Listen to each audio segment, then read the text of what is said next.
Praise the Lord. नमस्कार प्रिय मोर भाई भौणी माने, आशा करे आपण माने भलरे थिबे। प्रभु यीशु ख्रीष्टंकर सही असीम और अनुग्रह रे आपण मानक परिवार, आपण मानक सांगसाथी और आपण मानकर बंधुवर्ग समस्त ईश्वर दया और कृपा रे आ भलरे थिबे आशा करे। तो आपण मानक समस्त को आज पवित्र दिन आशीर्वाद करंतु, अनुग्रह करंतु एवं जीवन रे नूतन आशा भर दिंतु। यह मु परमेश्वर ठारे प्रार्थना करे। प्रियर मोर भाई भौणी माने, आज महत पवित्र दिन निमंते मु परमेश्वर को धन्यवाद दिए। आज जो यही पवित्र दिवस को परमेश्वर आम मान जीवन रे देले, यही दिन पर आम माने समस्ते परमेश्वर गौरव करूँ, परमेश्वर धन्यवाद करूँ। कारण आम मान निमंते अनेक प्रकार आम मानकर यह चलापथरे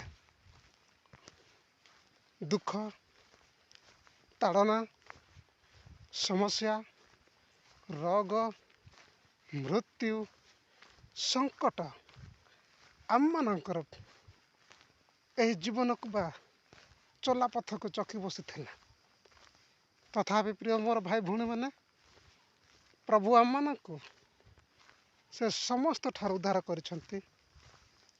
से समस्त विपतर, समस्त संकटर, समस्त रोग ठार प्रभु आम मान जीवन रे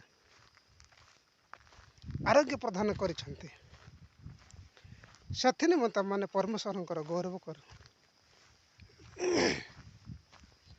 कारण वाक्य लेखा अच्छे सदाप्रभु परमेश्वर ताहांकर लोक मानक केबे मध्य परित्याग करते नहीं। से ताहांकर लोक मानक सदा प्रेम करते एवं ताहांकर लोक मानकर से जत्न नियंती। सेतिपाई आम माने से सदाप्रभु परमेश्वर गौरव करूँ, प्रशंसा करूँ। प्रिय मोर भाई भौणी माने, प्रभु आपण मानक समस्त को अनुग्रह करंतु। आज जो भिडियो टी आपण माने देखुंत, ए भिडियो टी को अन्य सांग मानक निकटर मध्य शेयर करंतु। से माने मध्य जेपरि प्रभुकर महत सत्यता को जानिबे, परमेश्वर गौरव करिवे। प्रिय मोर भाई भौणी माने, सदाप्रभु परमेश्वर सत्य एवं जीवंत परमेश्वर अटंती। ताहांको छड़ा आउ केही मध्य सत्य परमेश्वर नाहंती। वाक्य लेखा अच्छे प्रेरित पुस्तक 4 पर्व 12 पद लेखा अछि, आकाश तले मनुष्य मानक मध्य एपरि कौन से नाम दिया जाए नहीं जहाँ द्वारा आम मान परित्राण पाइबाक हुए। से नाम केवल गोटे नाम, प्रभु यीशु को नाम। से नाम केवल गोटे नाम, सदा जीवित नाम। से नाम रे मिले शांति, से नाम रे मिले मुक्ति, से नाम रे मिले रोग आरोग्यता और से नाम रे मिले दुष्ट आत्मा मंद आत्मा अनेक प्रकार मृत्यु संकट जीवन रे उद्धार मिले। प्रिय मोर प्रभुंकर लोक माने, विश्वास प्रेम रे एक आत्मा रे आम माने परमेश्वर वाक्य द्वारा बढ़ू। परमेश्वर आम मान को साहाय्य करेंगे, आम मान को अनुग्रह प्रदान करेंगे। आज मो चर्च रे जाइथिले, समस्त ख्रीष्ट भाई भौणी मानक निमंते आम माने प्रार्थना करूछु। आपण माने मध्य अन्य भाई भौणी मानक निमंते प्रार्थना करंतु। जो मन आज रोग रे पीड़ित अच्छा, मेडिकल रे भर्ती अच्छा, ଅନେକ ପ୍ରକାର ଦୁଃଖଗ୍ରସ୍ତରେ ଅଛନ୍ତି, ଅନେକ ପ୍ରକାର ଅଭାବରେ ଅଛନ୍ତି।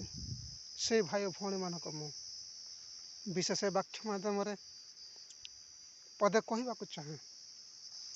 ତୁମମାନେ ପରମେଶ୍ୱରଙ୍କ ଠାରେ ବିଶ୍ୱାସ ରଖ, ପରମେଶ୍ୱରଙ୍କ ଠାରେ ନିଜର ଜୀବନକୁ ସମର୍ପଣ କର, ତାହାଙ୍କ ଚରଣ ତଳେ ଆପଣଙ୍କୁ ନତ କର। ପ୍ରଭୁ ଠିକ୍ ସମୟରେ ଆପଣମାନଙ୍କୁ ଉନ୍ନତ କରିବେ, ଆପଣମାନଙ୍କୁ ଅନୁଗ୍ରହ କରିବେ। ପ୍ରଭୁ ଏ ବାକ୍ୟ ମାତ୍ରେ ଆମ ସମସ୍ତଙ୍କୁ ଆଶୀର୍ବାଦ କରନ୍ତୁ। ଆମେ ଆଜି ପାଇଁ ଏତିକି, ପୁଣି ନେକ୍ସଟ ଭିଡ଼ିଓରେ ଦେଖାଇବା। ସେ ସମୟ ପର୍ଯ୍ୟନ୍ତ ସମସ୍ତଙ୍କୁ ଗଡ୍ ବ୍ଲେସ୍ ୟୁ। ନମସ୍କାର।